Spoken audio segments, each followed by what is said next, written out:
वेदों तथा श्रीमद् भगवद गीता के ज्ञान को प्राणी मात्र तक पहुंचाने के प्रयास में लगे हमारे चैनल सनातन धर्म ज्ञान गंगा में आप सभी का स्वागत है। मेरे प्यारे कृष्ण भक्तों, आप सभी को जय श्री कृष्णा।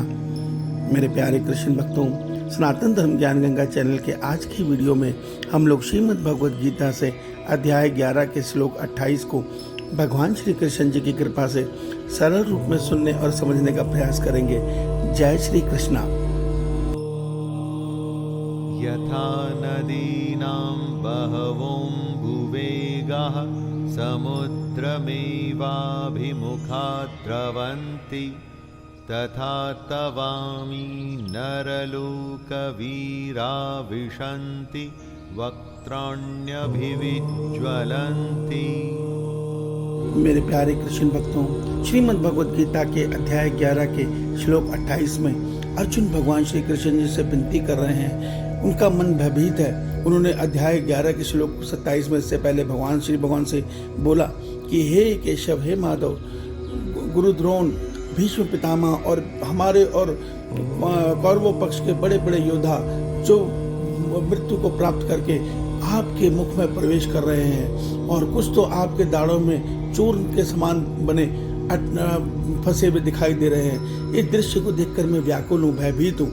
अब उसी से आगे अध्याय 11 के श्लोक 28 में अर्जुन भगवान श्री कृष्ण जी से बोल रहे हैं कि हे केशव, हे विश्व स्वरूप परमात्मा, जैसे नदियाँ स्वाभाविक रूप से समुद्र की तरफ बढ़ती हैं और समुद्र में ही लीन हो जाती हैं, ठीक इसी प्रकार ये सभी वीर योद्धा इस शरीर से निकलकर सीधा जीवात्मा रूप में आपके श्री मुख में प्रवेश करके आप में समा रहे हैं।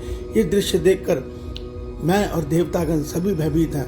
मेरे प्यारे कृष्ण भक्तों, याद रखिए, भगवान श्री कृष्ण जी ने एक बात बताई है कि जो क्षत्रिय धर्म के लिए युद्ध करता है और ऐसे युद्ध में अपने जान तक गंवा देता है, उसको मोक्ष पद अर्थात परमात्मा की प्राप्ति होती है, और जो अधर्म के लिए युद्ध करता है वो अधोगति को प्राप्त होता है।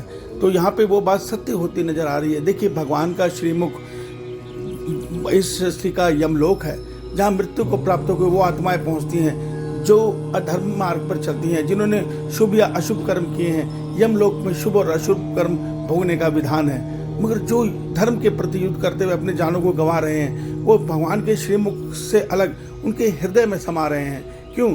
क्योंकि वो परमात्मा में लीन हो रहे हैं और मोक्ष पद को पा रहे हैं। इस रहस्य को समझिए, यही रहस्य अर्जुन देख रहा है। ईश्वर आप सबका कल्याण करें। आपका दिन शुभ हो। जय श्री कृष्णा।